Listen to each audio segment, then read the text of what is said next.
Selamat malam rekan menyaners yang saya cintai. Tepat jam 9 malam kita lanjutkan bahasan kita Atlantis Code di seri yang ke-61. Ini Mas Radian udah join. Izinkan saya invite narasumber kita, Mas Agung. Ya, Mas Agung. Satu lagi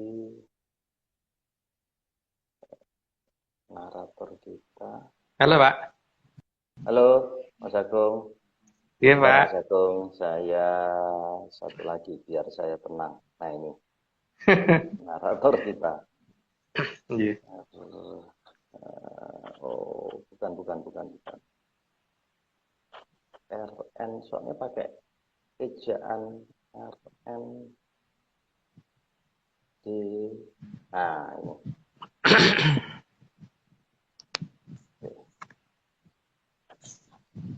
Oke, Mas Agung, tunggu sebentar.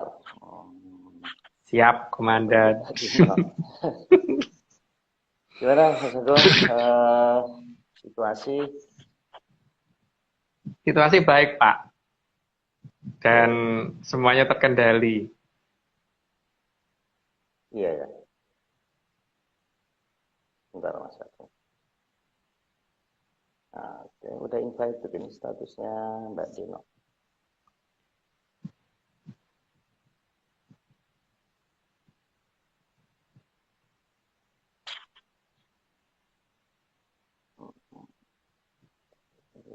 Sudah. Tadi sudah saya add ini juga sebagai teman. Belum masuk ya? Belum Pak. Oke, Mbak Deno mohon keluar lagi, masuk lagi mungkin. Nah ini unable to join ya, aneh ya. Tapi suara Mas Agung jelas ini. Mm-mm. Oke, Mbak Santi ya. Oke, oke. Sudah. Kita tunggu beberapa saat. Mas Agung, ini malam ini banyak komentar tentang layarnya, cukup provokatif. Ada yang bilang garingnya ngerokok terus dilempar ke gunung, gunungnya meletus. Itu Petroknya lagi nyelentik gunung itu Pak. Iya ya, Gambarnya. Kayaknya loh, iya, tergantung yang gambar sih. iya. Yang gambar bukan saya. Ya, ini dari Iya. Mas Dani Ardi ya. Dulu Mas Iwan. Ini kok nggak bisa ya, Mbak Dina ini padahal statusnya sudah invited ya. Aneh ya. Oke, Mungkin jaringan Pak, sinyal atau jaringan. Karena kan di saat-saat kayak gini banyak banyak orang gunakan internet tuh oh Pak. mungkin ya. Ya. Mm-mm. Mbak Jadi Dino kalau mohon keluar dulu, terus leave dulu, terus masuk lagi. Ini soalnya tulisannya isn't unable to join ya. Aneh ini. Oke, nah ini saya ulang lagi ya. Oke. Mas Agung, saya invite ya. ya sambil kita ngobrol. Saya invite. Ah, ini masuk. Nah, itu udah Halo, muncul. Halo Mbak, apa kabar? malam. Halo, baik Pak Marius, Mas Bimo. Malam. Malam, Iya. Ini Pak, J, saya manggilnya gimana Mbak? Mbak Saya Deno Mbak saja. Santi, Eh, Mbak Deno ya. Mbak Deno ini katanya punya usaha leather work ya.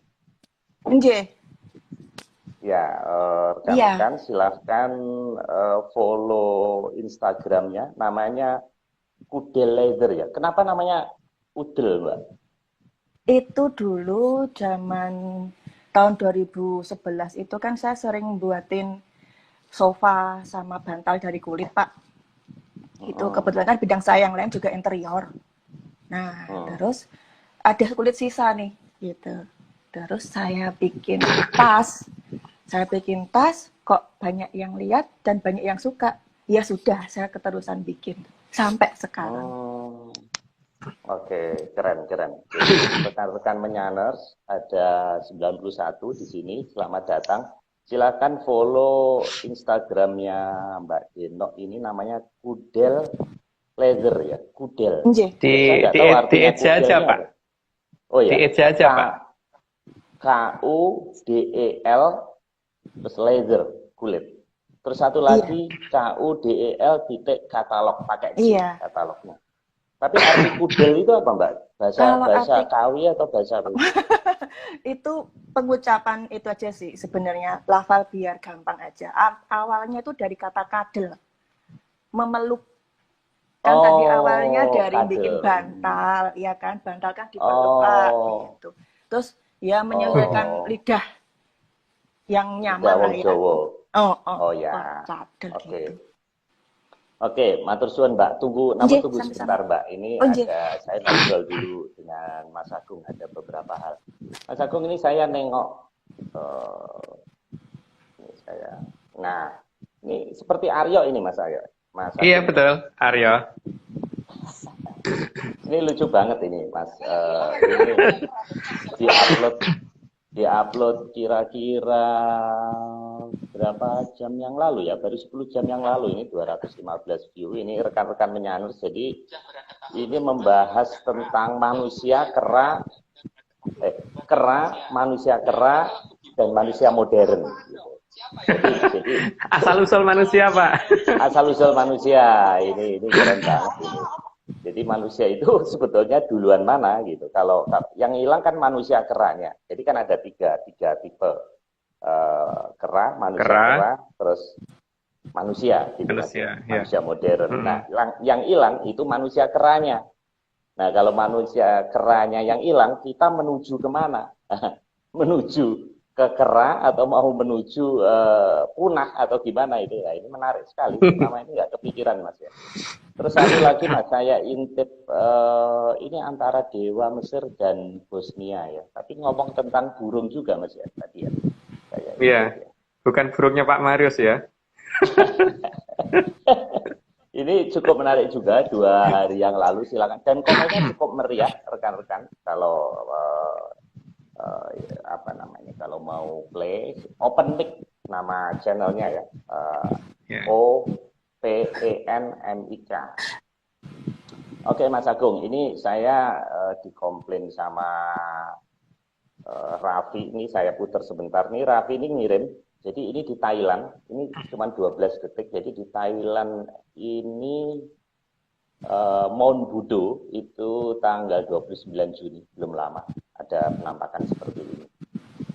Ya cuman itu aja. Di Subtle Energy namanya Instagramnya. Oke Mas, saya mau menampilkan, sebelum masuk ke materi, saya mau menampilkan beberapa gambar nih Mas ya. Nah ini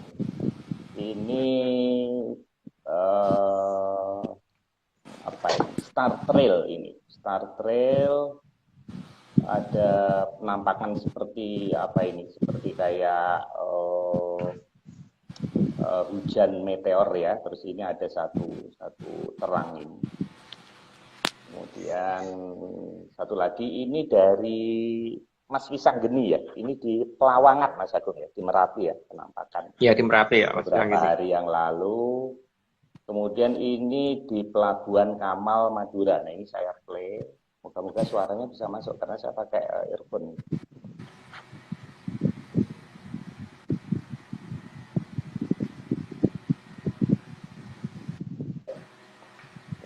Ngeri ya Pak ya.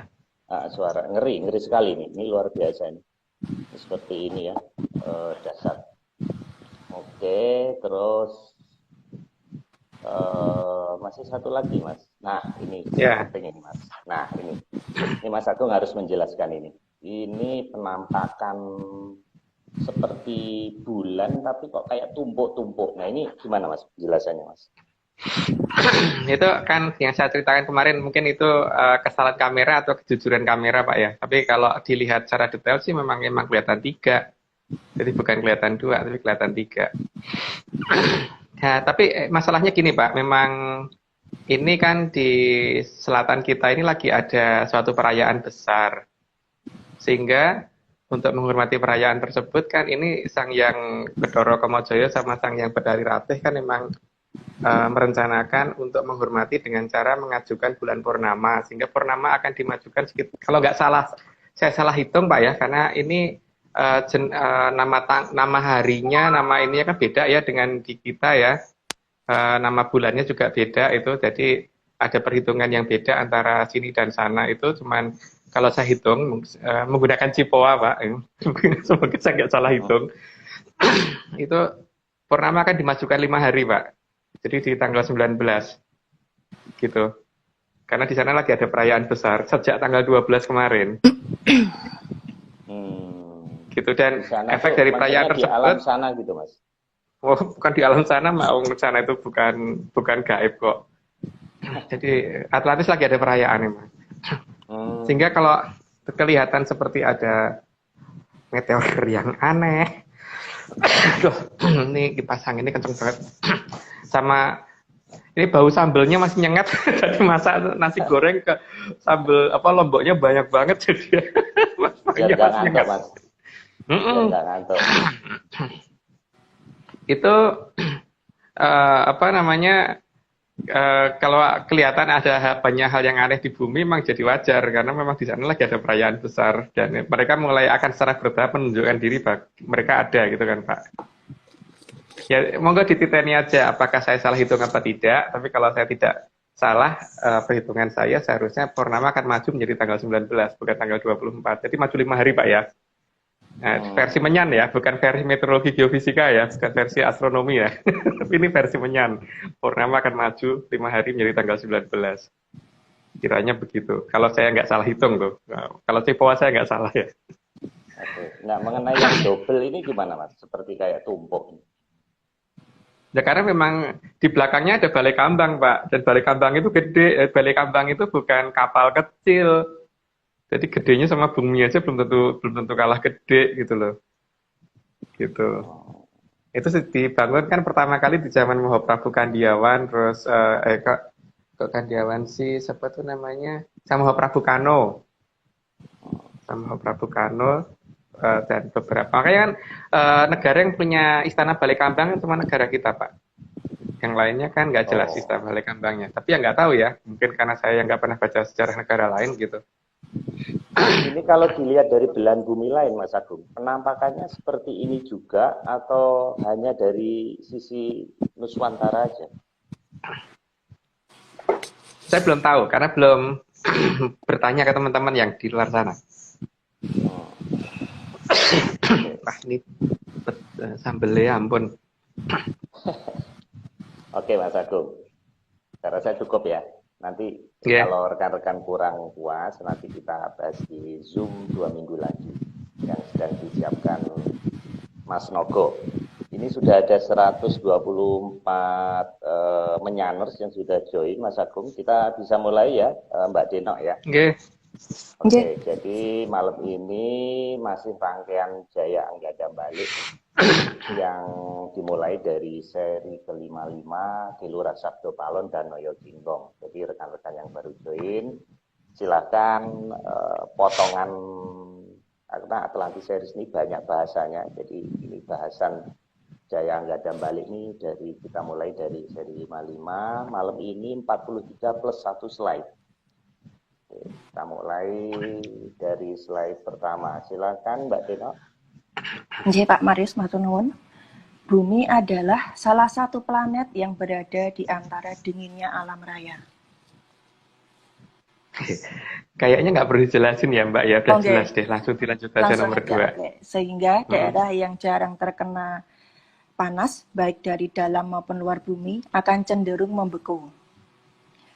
Daerah. Ya, terus dilanjut. Monggo nomor 3. Daerah paling dingin yang terluas adalah Antartika. Paling tidak itu kata pakar saat ini.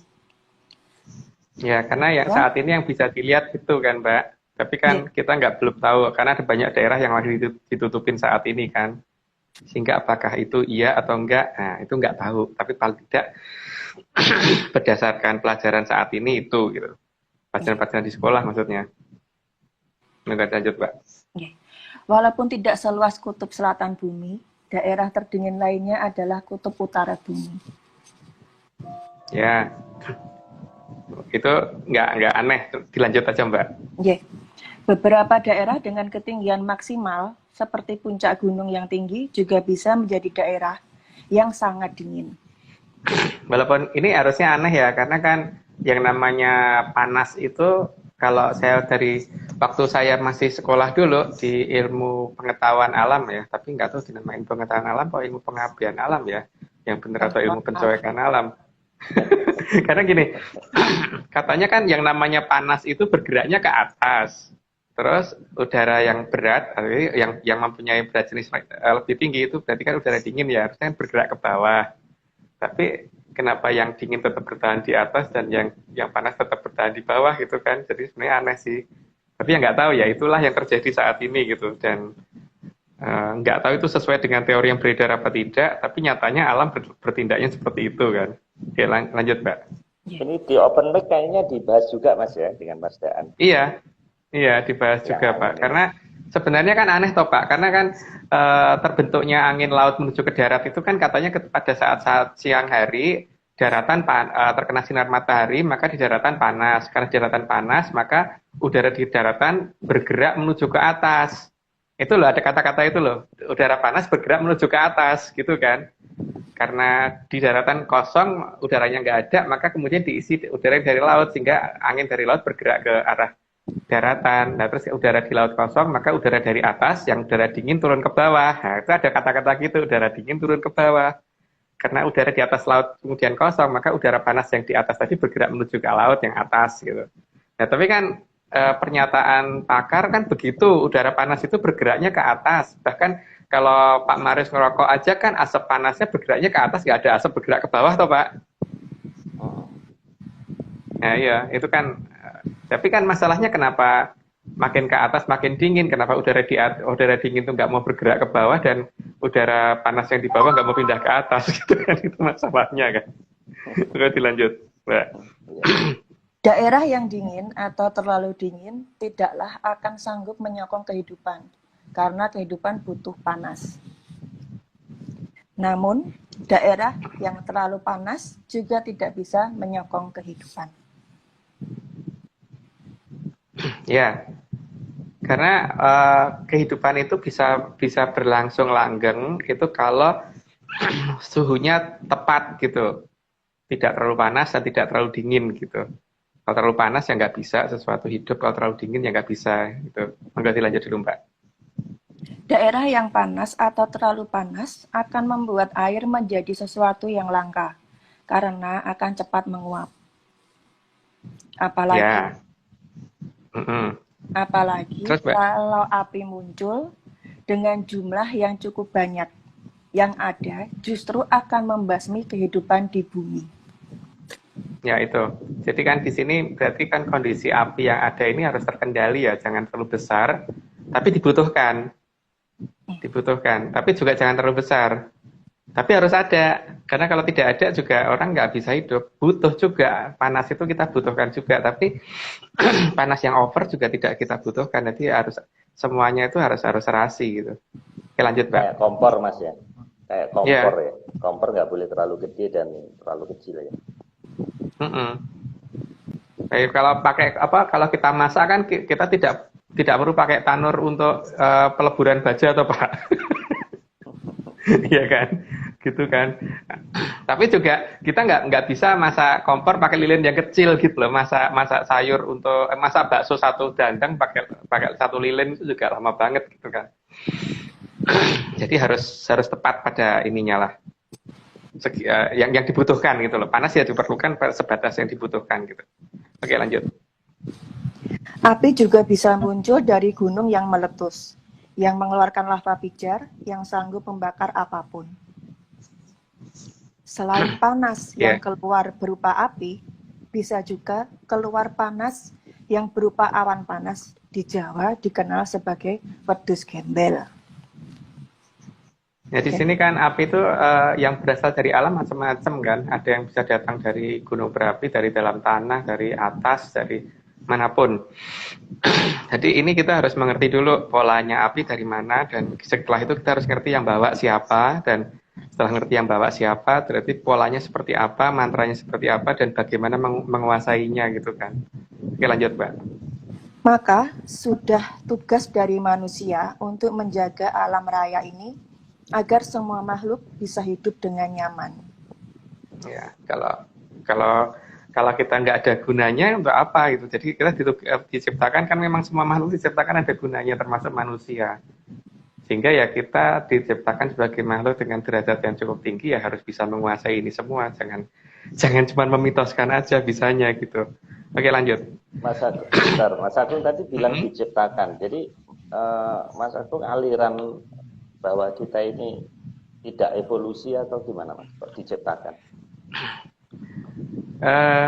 Kalau dikatakan evolusi itu kan aneh toh Pak. Kalau seperti yang saya bahas di open mic yang hari ini di-upload, itu kalau manusia dari manusia kera dari kera, kan lucu. Yang punah kok yang di tengah. Harusnya punah itu kan yang paling primitif. Kalau yang punah yang dikatakan yang paling nggak bisa beradaptasi, berarti kan manusia kera itu di awal. Berarti setelah itu berarti manusia menjadi kera atau kera menjadi manusia. Setelah itu gitu kan Pak. Jadi teori ini kan layak dipertanyakan dan ya harusnya orang mulai berpikir ulang gitu loh bahwa betul nggak sih nenek moyangnya itu kera, tapi ya itu hak asasi masing-masing orang. Kalau misalkan mengakui nenek moyangnya itu kera ya kita nggak bisa melarang toh Pak. Tapi kalau kita kan tidak mengakui itu. Nah terus kalau dikatakan kita memang dari tradisi di Jawa, kalau saya orang Jawa ya, jadi saya melihat dari tradisi di Jawa, terutama di pewayangan Jawa, kan emang manusia itu udah anak turunnya para dewa, toh Pak, jadi bukan dari manusia kera dan bukan dari kera gitu. Dan ada cerita di pewayangan ada manusia kera, seperti Anoman, terus Subali, Sugriwo dan sebagainya itu memang ras lain itu ya berarti memang jenisnya lain gitu loh. Tapi kan itu kan termasuk asumsi. Jadi kan hak masing-masing orang untuk mengakui siapa nenek moyangnya. Kalau ada orang yang sangat yakin dan percaya bahwa nenek moyangnya itu munyuk kan nggak bisa dilarang Pak, itu hak mereka gitu. Tapi kalau kita ya enggak. Tapi kalau ada yang mau percaya itu ya monggo gitu. Tapi kalau saya mengakui sesuai dengan cerita yang ada di pewayangan Pak, gitu Pak Aris. Iya, oke. Lanjut Mbak Dina. Oke. 13. Setiap kehidupan butuh suhu yang pas, maka alam tidak boleh terlalu panas atau terlalu dingin. Itu sudah jelas ya. Tapi jangan lupa ada makhluk tertentu yang justru tidak tahan pada temperatur yang pas untuk kita. Jadi makhluk itu semuanya punya kapasitas sendiri-sendiri ya. Seperti penguin gitu. Kalau kita bawa ke daerah tropis ya lama-lama akan mati ya karena dia butuh udaranya yang sangat-sangat dingin kan. Tapi juga misalkan hewan di padang pasir kalau kita bawa ke kutub atau kita bawa ke tropis ya mungkin tidak setahan kalau dia memang habitatnya di tempat itu gitu kan. Jadi ya kita tidak bisa saling memaksa. Kalau memang butuhnya panas ya biar dapatnya panas, kalau butuhnya dingin ya biar dapatnya dingin. Tapi kalau kita butuhnya udara yang sedang ya kita mengusahakan supaya di negara kita itu suhunya sedang di mana gitu kan. Oke lanjut Mbak. Maka sangat diharapkan campur tangan manusia agar alam raya ini menjadi sangat indah untuk semua kehidupan. Sehingga manusia harus bisa mengontrol suhu di tempat yang ada kehidupan. Ya, di sini kan paling tidak dalam satu ruangan manusia sudah bisa mengontrol ya. Ruangan itu macam-macam, bisa dalam mobil itu ada AC, di dalam rumah bisa ada pakai kipas angin kayak atau pakai AC gitu. Suhu kan bisa kita atur sesuai dengan yang kita mau. Tapi masalahnya alam itu menghendakinya tidak cukup cuma segitu gitu loh.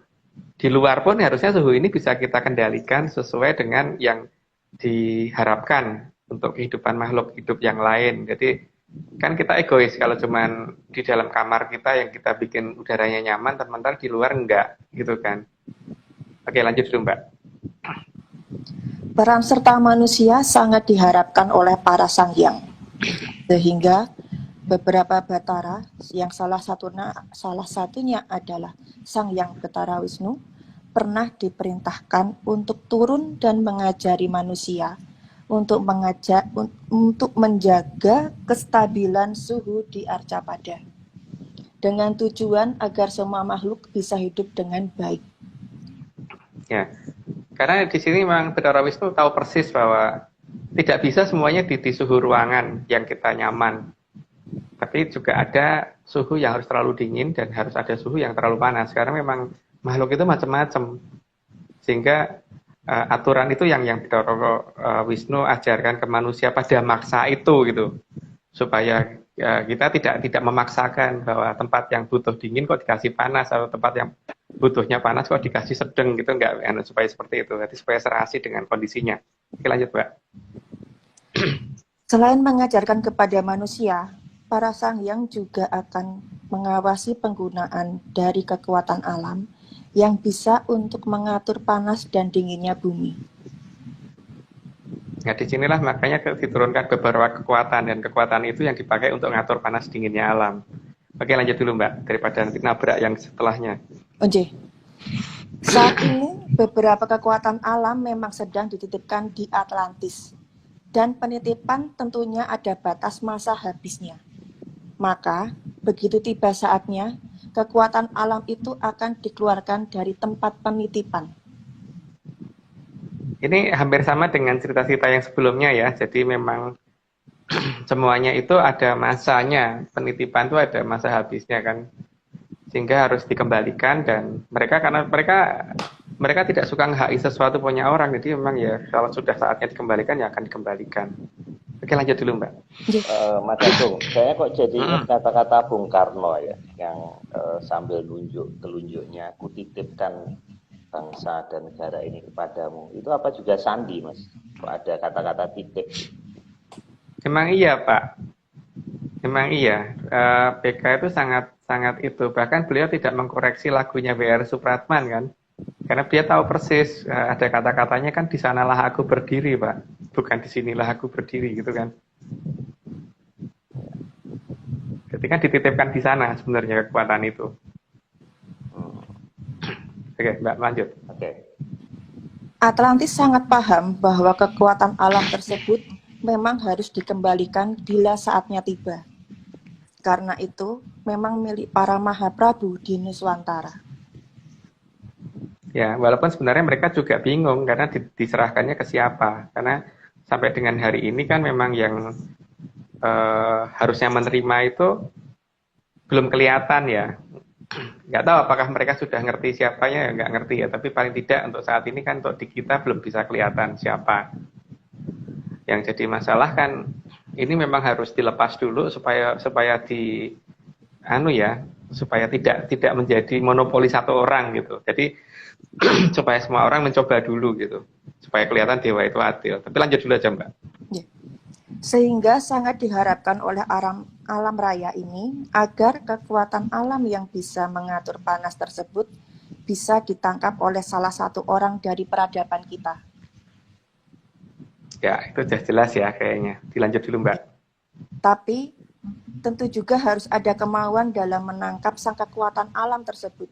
Jadi bukan hanya menunggu, tapi proaktif mencarinya. Ya. Di sini ini kan kadang-kadang ada beberapa istilah yang saya tuh agak-agak bertanya ya. Misalkan misalnya cita-cita aja gitu. Orang ngomongnya kan mengejar cita-cita atau kesempatan, menunggu kesempatan, mengejar kesempatan. Tapi apakah betul hanya menunggu dan mengejar? Apakah tidak menangkap kesempatan yang benar gitu kan? Dan seperti halnya ini kan, apakah hanya menunggu atau hanya mencari atau hanya mengejar, tapi nggak menangkap gitu.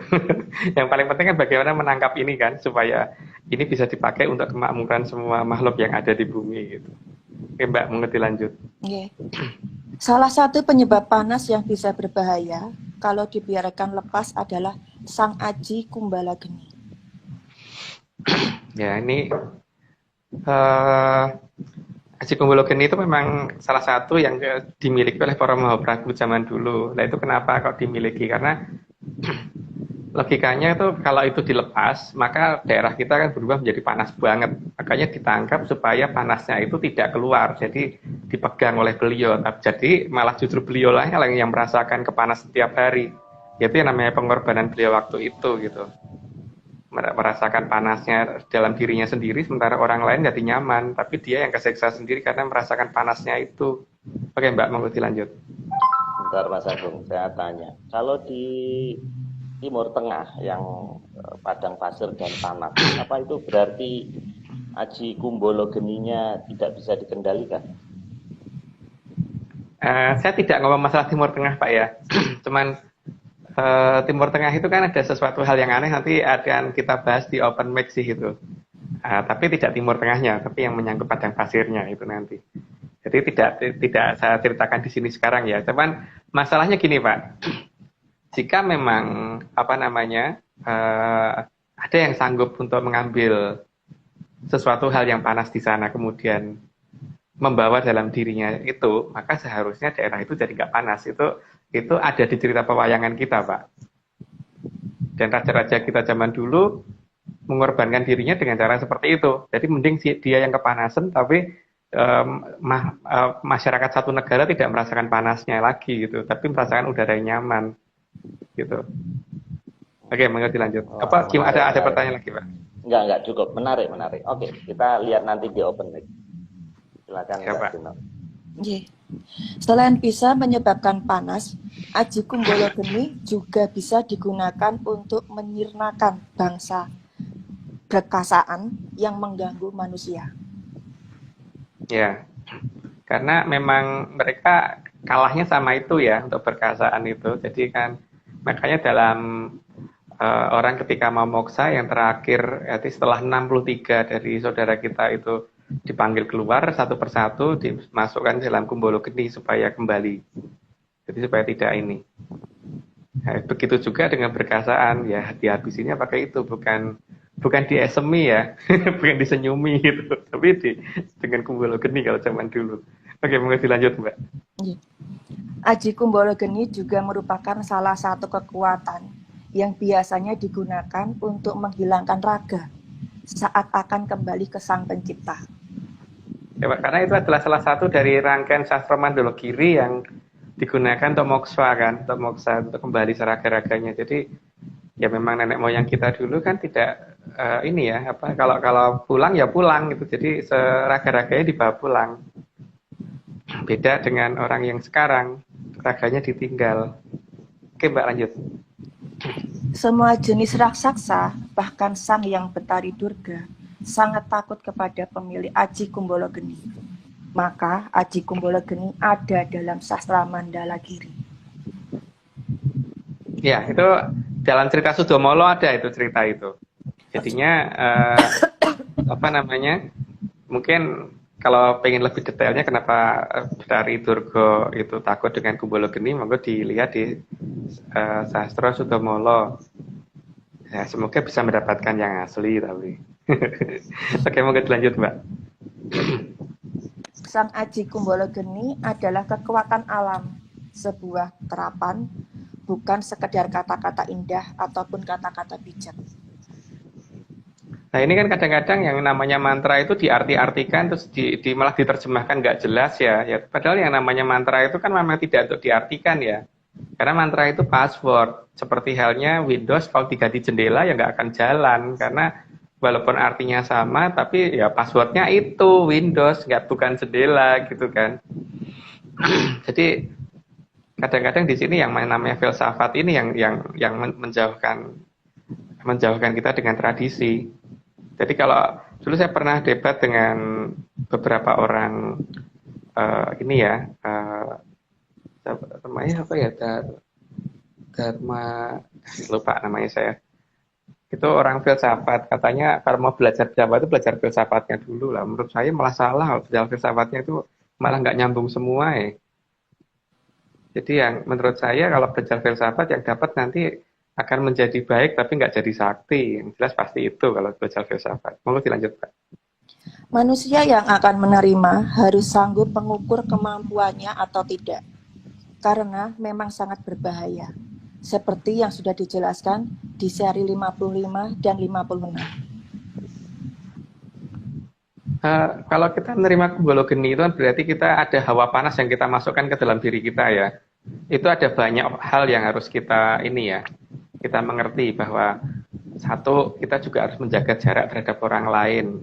Karena apa? Kalau itu sampai hawa panas itu tidak sadar keluar dari badan kita, kan orang di sekitar kita juga bisa jadi apa? Bisa jadi berantakan gitu kan, bisa hangus mendadak gitu. Maka zaman dulu yang namanya Mahaprabu itu ada di Dampar Kencono, dan kemudian agak jauh itu baru Mahapatihnya kan. Baru setelah itu tempat Piswanan yang lain itu untuk Para Tumenggung agak jauh lagi dari beliau gitu. Memang harus ada jaraknya, karena kalau nggak ada kalau terlalu dekat kasihan Para Tumenggung dan Adipati dan yang lain-lain, karena nggak akan sanggup terlalu dekat dengan Sang Mahaprabu. Oke, monggo dilanjut Mbak. Jadi yang akan menerimanya memang harus ada orang yang sanggup berkorban bagi kehidupan orang lain. Ya, ini memang sesuatu hal yang mulia sih sebenarnya kalau bisa menerima ini, karena kan berarti bisa mencegah terjadinya. Kalau zaman sekarang sih mungkin ya, dikatakannya pemanasan global yang kelewat panas gitu kan. Ya semoga aja ada yang bisa sanggup menerima itu gitu. Oke, lanjut Pak. Karena menyimpan api dalam diri manusia bukanlah suatu hal yang nyaman. Ketika orang lain merasa sejuk, maka sang penerima aji Kumbolo Geni yang akan menderita karena menyimpan api alam dalam dirinya, sehingga api tersebut tidak merusak alam raya. Jadi memang ya itu, ya namanya punya Kumbolo Geni itu ya seperti itu. Jadi orang lain mungkin melihatnya dia sakti banget, ya megang besi aja bisa meleleh gitu. Ditembak pelurunya baru berapa meter sudah tidak bisa mencapai dirinya gitu, karena sudah meledak sebelum mencapai dirinya. Karena seperti yang bisa dilihat di beberapa tempat itu, misalkan kayak batu diinjek sampai meleok gitu, padahal batu itu kan kalau diinjek sampai seperti itu berarti kan panasnya pasti berapa ribu derajat gitu kan. Kalau orang bisa melelehkan batu sampai telapak kakinya sampai bisa nyiplak di batu itu kan pasti di atas 1000 derajat itu. Kalau di atas 1000 derajat atau enggak 1000 derajat deh, misalkan 500 derajat aja itu kan orang mendekat aja mungkin dalam jarak 2 meter aja pasti akan merasakan panasnya setengah mati kan. Itu orang mendekat aja udah kayak gitu, sehingga ini kan orang yang harus kuat prihatin dan ini kan sanggup menerima itu, serta ya harus bisa ngerti bahwa dia berbahaya kalau terlalu dekat sama orang lain gitu. Jadi bukan sombong, bukan karena dia angkuh, karena dia harus menjauh dari banyak orang, tapi ya memang dia harus ada di tempat yang khusus. Karena kalau tidak begitu orang lain yang akan celaka karena terlalu dekat sama dia. Itu makanya di pewayangan selalu digambarkan Mahaprabu itu selalu ada jaraknya dengan waktu Piswanan, nggak akan dekat kecuali dengan orang-orang yang sanggup menerima itu. Gitu, harus Mbak. Diisolasi Mas ya, harus di social distance ya, diisolasi. Ya harus social distancing banget Pak itu. Silakan Mbak. Yeah. Maka pemegang aji Kumbolo Geni pasti akan sangat mudah marah karena keberadaan api dalam dirinya. Disinilah sangat diuji kemampuan agar tidak menggunakannya bila tidak diperlukan. Sehingga orang di sekitar pemegang aji Kumbolo Geni harus sanggup menenteramkan sang pemegang. Makanya kan di sini sangat beda banget ya. Kalau orang kan selalu ngomong bahwa orang harus sabar, harus makanya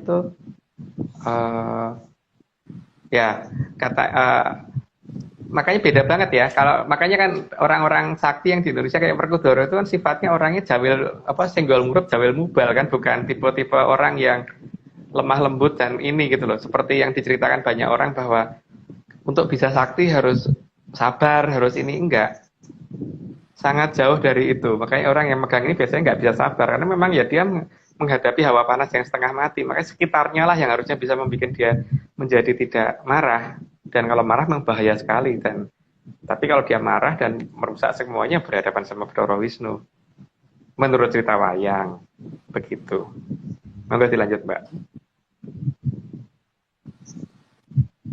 Dan pemegang aji Kumbolo Geni jangan ditantang. Karena begitu mengamuk, maka bisa selesai semuanya. Itu menurut pewayangan ya. kan sekarang ini masih belum jelas siapa yang akan pegang dan siapa yang bisa pegang. Jadi dasar ceritanya seperti itu. Karena memang beda dengan ajaran yang sekarang. Ajaran yang sekarang kan katanya apa-apa itu dasarnya kesabaran. Kalau ini tidak, bukan kesabaran, tapi memang dasarnya itu ngerti dan tidak gitu kan. Gitu Mbak, monggo dilanjut. Selain itu juga ada Sang Aji Paneluh Brojo yang bisa digunakan untuk membuat besi menjadi lebur. Ini lebih besar lagi. Dan biasanya radiusnya lebih besar lagi loh seperti ini. Jadi kalau Kumbolo Geni biasanya kan mungkin hanya sekitar 5-10 meter radius orang boleh mendekat ya. Dan kalau ketika dia lerem berarti mungkin orang bisa mendekat sampai jarak sekitar 2 meter. Tapi kalau Paneluh Brojo nggak bisa. Jadi harus lumayan jauh. Harus lumayan benar-benar jauh, harus di atas 15 meter itu. Makanya zaman dulu jangan kaget ketika ada seorang senopati maju perang, itu biasanya pasukannya itu minimal di jarak 5 km di belakang. Jadi bukannya prajurit di depan. Jadi justru prajurit itu di belakang 5 km paling tidak. Karena supaya tidak terkena Jaya Kawijayanya si Senopati Agung yang lagi maju perang. Monggo dilanjut, Mbak. Bahkan batu bisa melunak bila diinjak oleh yang memiliki Aji Paneluh Brojo. Ya ini sama dengan tadi, cuman ini lebih besar ya. Jadi kalau nginjek batu ya nggak selama orang yang punya Kumbolo Geni.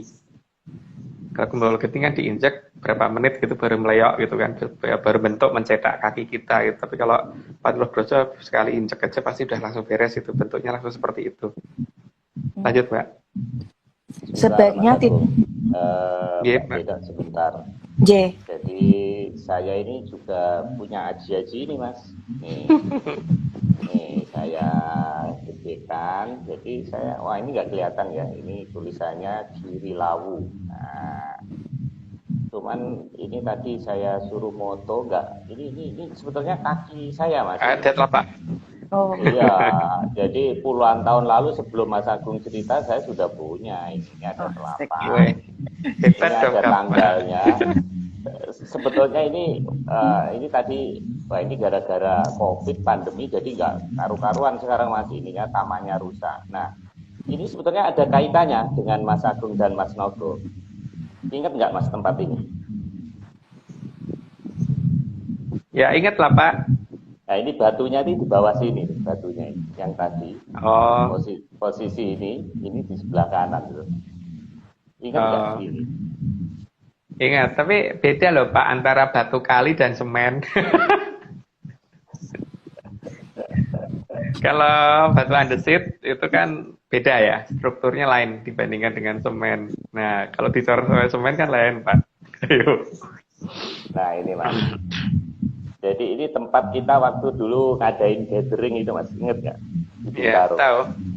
Iya. Ya, dulu teman-teman Turonggo Seto ya, ada sekitar 70. Itu tahun berapa ya? Saya cari fotonya udah nggak ketemu tuh. Mungkin lupa saya Pak. 2000 berapa ya? 2013 gitu kalau nggak salah.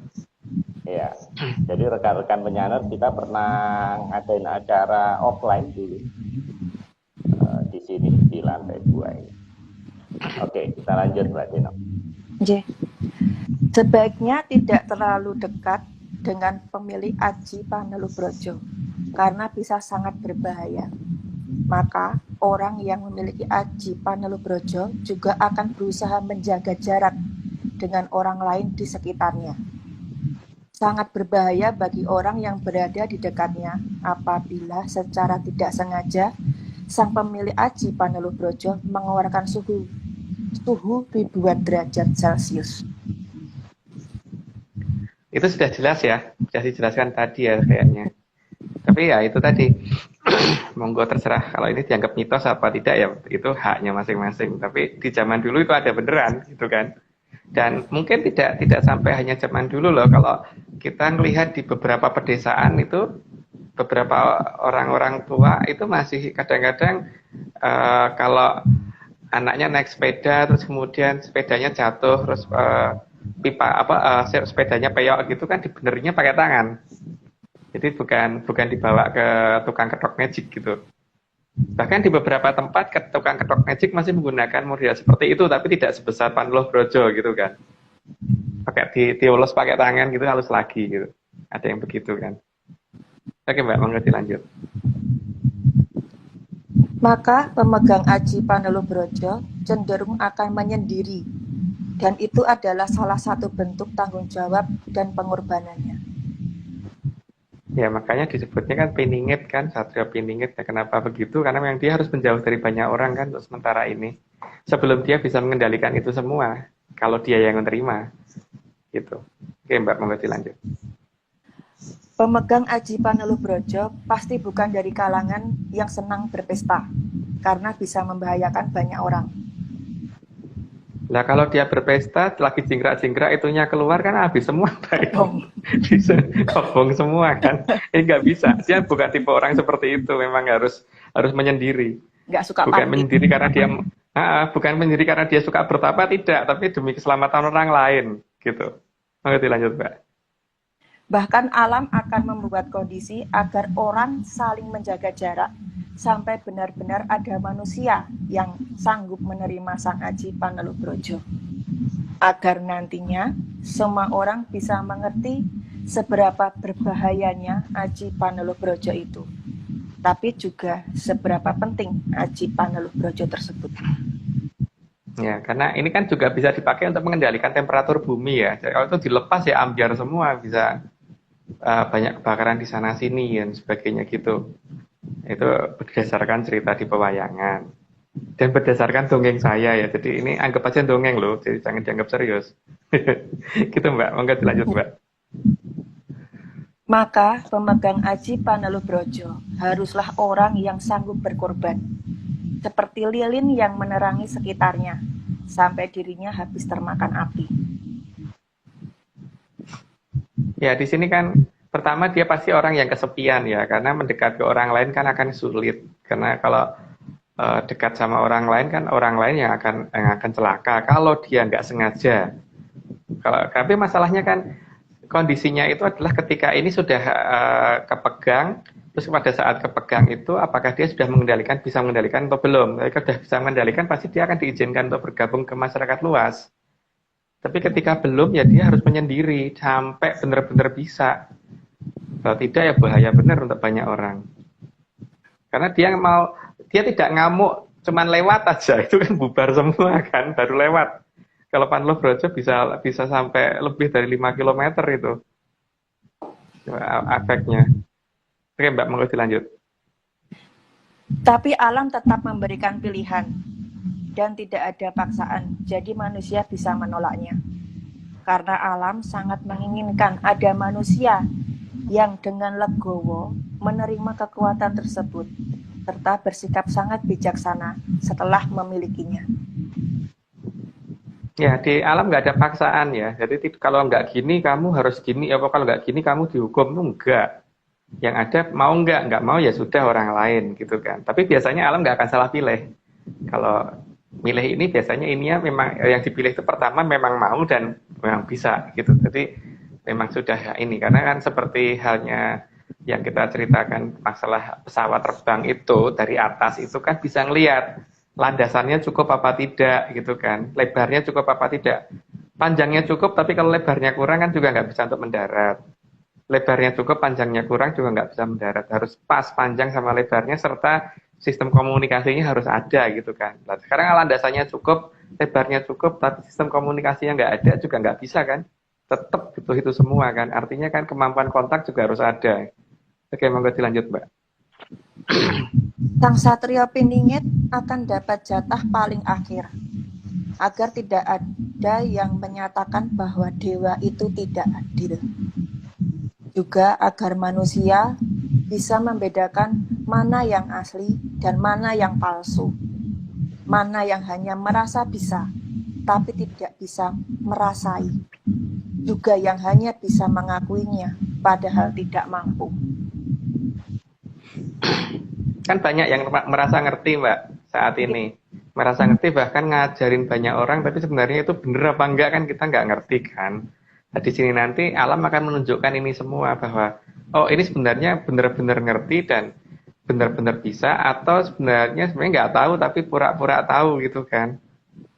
Yang begini ini kan alam akan menunjukkan pada akhirnya nanti. Makanya memang yang benar-benar sanggup harus paling akhir supaya ini ya, supaya dia merasakan dulu paling tidak klebon panas sak menit sekian banyak sekian derajat itu sanggup apa enggak gitu kan. Ya resikonya memang kobong sih. Tapi kalau misalkan dia merasa sanggup kan memang harus dicoba, Mbak. Makanya harus ada yang memang ya harus diusulkan bahwa oh itu kira-kira orang itu gitu kan. Jadi tugas kita kan mungkin itu. Oh kumbolo geni itu loh ya di sana kira-kira orangnya yang sanggup gitu dulu. Oke, monggo dilanjut, Mbak. Agar manusia waspada, maka diajarkan lewat wayang kulit untuk penggunaan indera yang benar dengan mata satu. Ya, memang wayang kulit nggak madep depan, tapi dari samping, sehingga kelihatan matanya satu. Karena memang sekarang ini ya sudah saya ceritakan berkali-kali bahwa kalau kita mau melihat sesuatu hal yang tidak gampang dilihat, itu kan harusnya memang pakai ekor mata. Makanya penggambaran di pewayangan menggunakan ekor mata, makanya matanya ada di samping. Maka yang kalau dari samping kelihatan dua kan aneh, jadi memang kalau dari samping kelihatan satu kan. Oke Mbak, lanjut. Karena tingkat kewaspadaan akan meningkat bila kita bisa menggunakan mata satu kita. Ya, sekarang nggak cuma sniper ya, bahkan kalau kita mau melihat bintang pun kan ngintipnya ke teleskop itu kan nggak mungkin nggak pakai dua mata kan. Kalau pakai dua mata pasti kurang jelas, pasti pakai satu mata kan.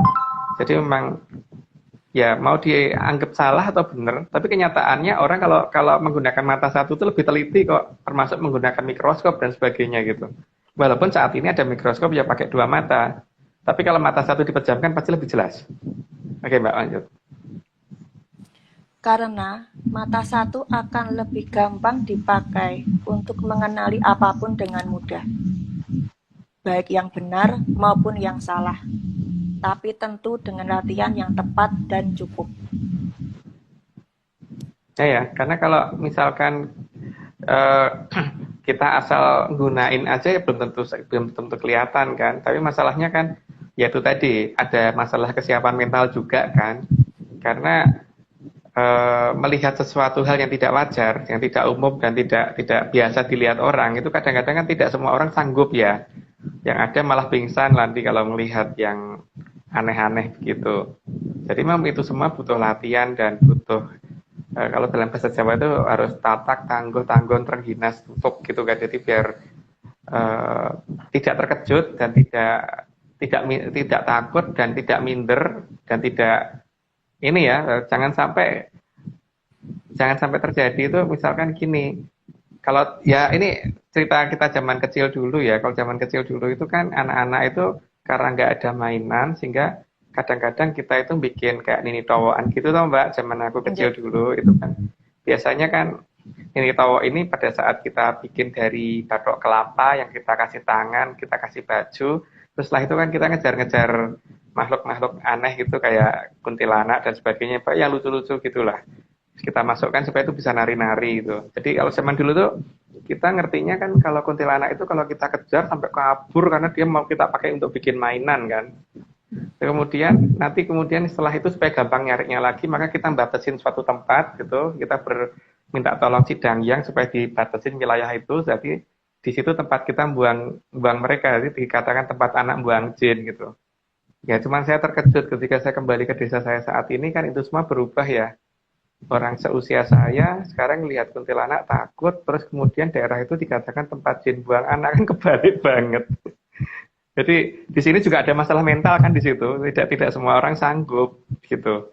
Tapi kesanggupan itu bisa dilatih kan sebenarnya, bukan sesuatu hal yang tidak mungkin gitu, bahwa ya memang alam ini manusia yang harus ngatur, dan ngatur itu butuh keberanian, dan keberanian itu berarti kita tidak takut dengan apa yang kelihatan, yang bisa kita lihat gitu kan. Dan yang bisa kita lihat ini harus yang kita atur, bukan kemudian kita tinggal kabur. Jadi ingat loh ya, bahwa kita tuh harus ngatur, bukan tinggal kabur gitu Mbak. Apalagi ditinggal pingsan, lebih salah lagi loh. Ditinggal pingsan lebih salah lagi. Oke, mau dilanjut Mbak. Ya, ini yang terakhir. Kridaning Sang Dahono, arsa mradaping arcapada, kadya kridaning sima, amargi kagiring dening angin-angin, tumuju kamulyaning Tribhuwana. Ini nggak perlu diartikan ya, karena ini kata-kata dari saya kepada sana. Jadi bukan saya aja sih, dari beberapa teman yang di Atlantis Series ke sana untuk menyatakan bahwa memang kita ngerti sana juga ngikutin acara ini kan. Jadi paling tidak ya inilah kata-kata dari kita ke sana gitu, yang menyatakan bahwa kita udah mulai paham kok dengan maksud mereka gitu. Oke Mbak. Nggih, sampun Mas. Oh sampun. Ini sampun telas. masih ada Sandi, masih sama Mas Sandinya dari Mas Nogo nih, Sandi. Ya, cuman itu kan ada kata-kata dahulu kan tumekeng, harusnya kan tumekeng itu lon-lonan sansaya dangu sansaya andodro. Jadi ya namanya dahulu yang lon-lonan sansaya dangu sansaya andodro itu kalau dihadapi ya seharusnya tidak akan menjadi andodro, tapi kalau dianggap mitos ya makin andodro gitu kan Pak Marius. Dan kalau masalah yang sileme perahu gabus sama timbuling watu hitam atau kumambangi watu hitam itu nanti ditunggu saja, karena itu pasti akan terjadi, karena urutan jongkol itu nggak terjadi kan gitu. Gitu Pak Marius. Pak Marius itu kan ada satu gending dari Mas Pardiman ya. Jadi saya izin dulu Rimo Mbak Denok ya, saya mau undang Mas Pardiman. Ya, matur nuwun Pak suwun Marius. Ya Mbak, sukses ya kudelnya. Ya, amin. Makasih Mbak. Nggih, dalah sami. Saya invite dulu Mas Pardiman pakai akunnya Mas Daru ya. Daru, oke.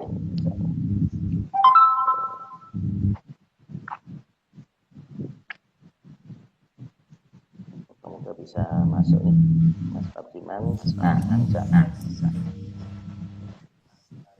Halo Mas. Halo Mas Mario. Halo, Selamat malam Pak. Selamat malam Jumpa Pak. kembali Mas. Selamat malam Mas Agung. Selamat malam. Ya. Ya, Mas Pardiman, saya dapat ini video dari Mas Nogo ya. Cuman saya mohon maaf nggak bisa play di komputer karena filenya tulas nggak tahu. Dan saya agak lupa tadi. Jadi sambil oper itu tadi saya pindah gagal. Jadi coba aja. Ini saya dulu ya, saya awal dulu belajar. Saya Ini enggak kedengaran dengan jelas ya.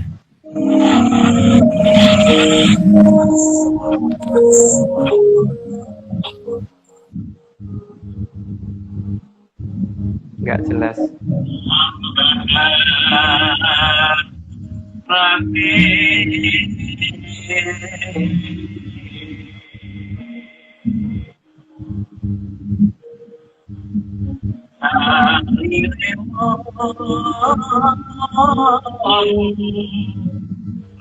Marius, kurang jelas Pak. Suaranya keputus-putus Pak. suaranya nggak dengar Mas ya? Nggih, nggak dengar. Jadi mungkin lebih baik langsung Mas Pardiman aja langsung Pak.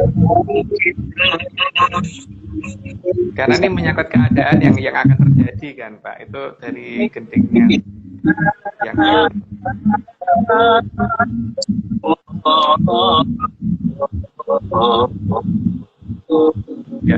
nggak dengar ya saya. Suaranya cuman gedirnya doang yang kedengaran sama saya Pak, tapi gendingnya kata per katanya nggak kedengaran Pak. Suaranya kenceng Mas. Iya, tapi di sini ya nggak kedengaran. Guys, suaranya tuh agak putus-putus gitu, Pak. Mungkin di stop dulu aja, Pak. Loh, ini Mas Pardiman kok ya kan Mas? Tadi muter-muter gitu, Pak. Atau coba kalau misalkan sementara nunggu Mas Pardiman, kalau saya yang nyetel gimana, Pak? Mungkin kedengeran nggak ya? Oh iya. Silakan Mas. Ya betul.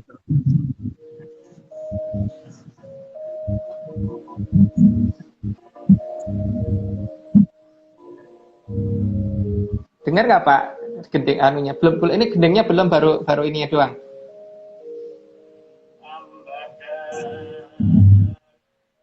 Dengeran Mas?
Iya, iya.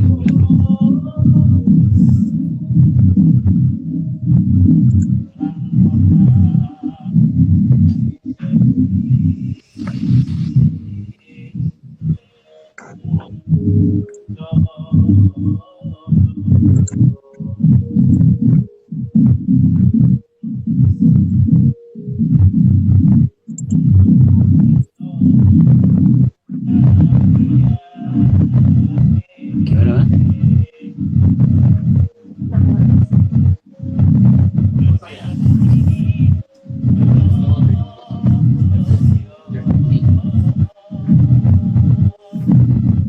Tapi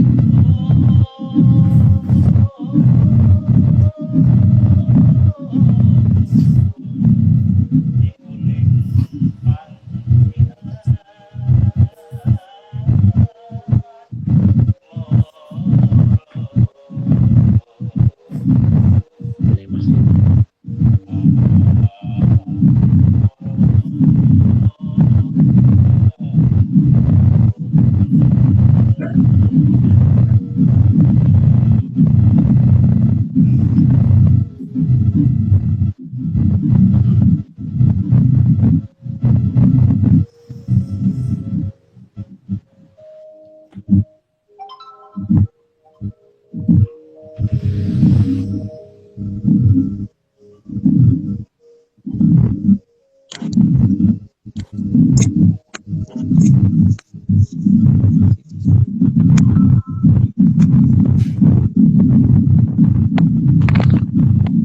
Dengaran nggak tadi? Pak Marius? Tadi. Halo Pak Marius. Halo Pak, tadi kedengaran nggak gendingnya? Tadi kedengaran nyetel. Enggak, Kurang begitu jelas. ya enggak gitu jelas. Begitu jelas. Ya, enggak gitu jelas. Oke. Mungkin Atau Mas Pardiman? Zoom kita play. Nah, Odong nyanyi, Mas. Kita dong gending ini berarti Mas Pardiman kalau karena pakai laptopnya Pak Marius nggak jelas, terus pakai HP saya nggak jelas. Nah, berarti langsung sekarang malahan. Oh iya. Iya. Mas coba kembangkan juga ya, Mas. Coba kita kembangkan tanpa gendir nih. Oke. Ya langsung ya. Oke. Ya. Ambadarake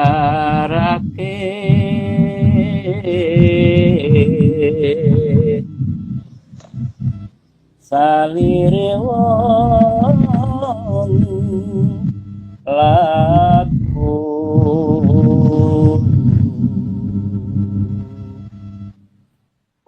duro para citra angkara murka senasyan duro para citrane mau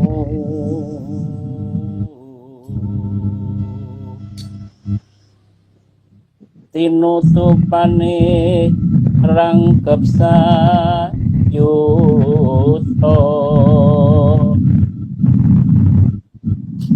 sarana susilaning solawa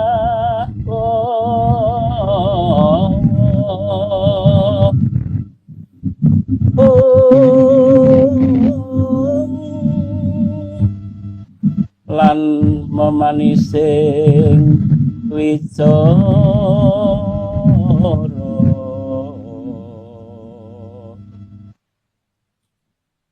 tentu bisa amiyake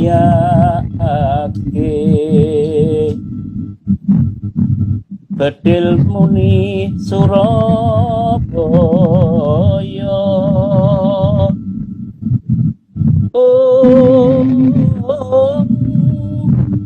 timbuling panji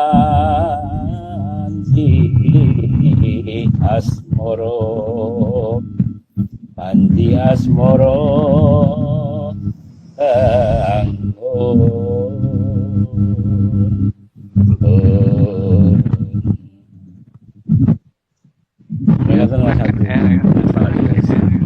lebih jelas lah daripada Ini artinya apa, Mas?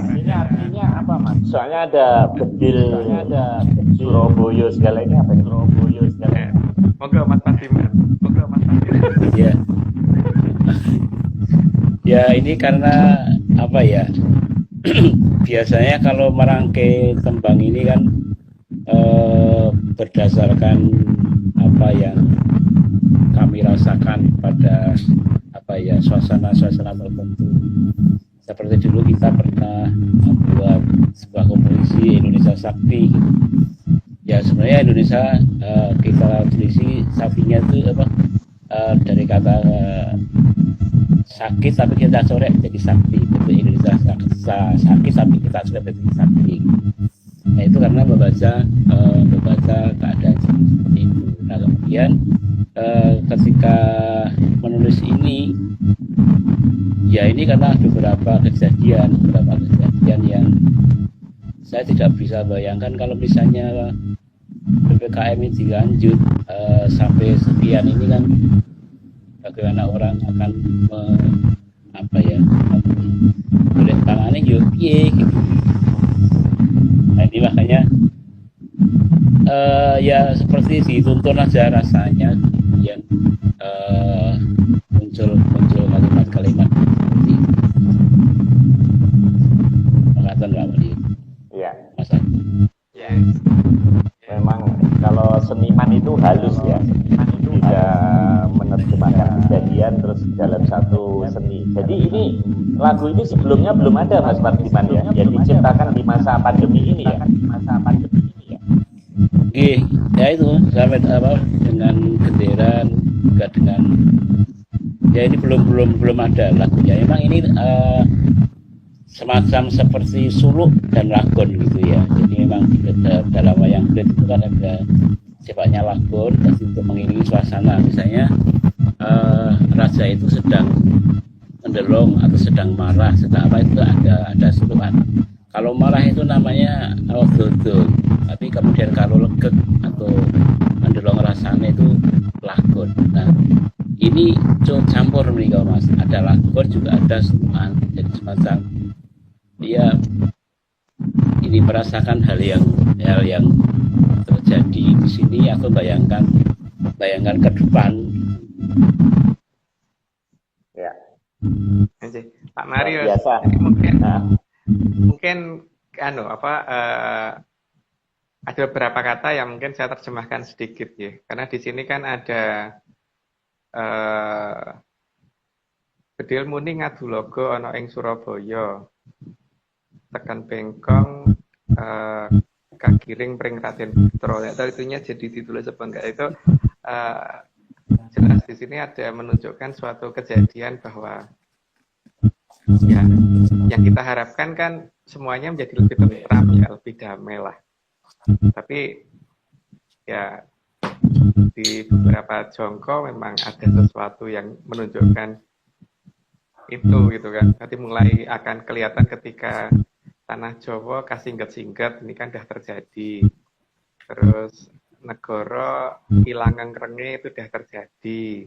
Pasar ilang kumandange itu terjadi kan, mall banyak tutup beneran gitu loh. Hal-hal seperti ini mungkin semoga pemerintah lebih cermat ya, karena di dalam Serat Jongko ini kan leluhur sudah memberikan peringatan ya. Nanti kalau itu semua sudah terjadi, bisa terjadi lagi hal yang lebih berbahaya dimulai dari akan adanya bedil muni ngadu logo ana ing Surabaya gitu kan. Nggak tahu apa artinya, semoga ada yang bisa membantu saya menerjemahkan itu ya, karena di sini kan saya juga bingung apa artinya itu gitu. Ya semoga pemerintah yang lebih bisa menerjemahkan itu, karena kalau kita kan tidak punya kewenangan untuk menerjemahkan itu apa artinya. Karena kalau itu sudah terjadi kan masalahnya Raden Putra ya rame tenan itu. Moga-moga ini semua bisa berjalan dengan baik. Tapi ya yang namanya jongko itu tolong dicermatin gitu aja, karena jongko itu tidak mungkin tidak terjadi sih kalau menurut dongeng dari saya loh. Gitu ya Mas Fatiman. Nah, Surabaya ini sepertinya menempati sesuatu yang penting Mas ya, kayak dulu tahun 45, kemudian terus Lapindo, nah terus sekarang ribut-ribut kemarin Madura, PPKM. Jadi dalam kajian Atlantis Jawa Timur ini maknanya apa Mas ya?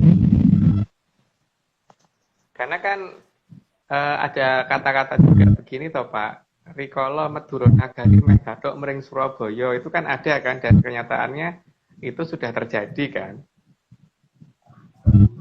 Adanya jembatan Suramadu itu kan. Nah, dikatakan meh gathuk itu kan karena saat ini kan disekat Pak. Jadi meh gathuk ning meh gitu kan. Gathuk ning ora iso dilewatin gitu, di meh gathuk. Makanya itu nanti akan ada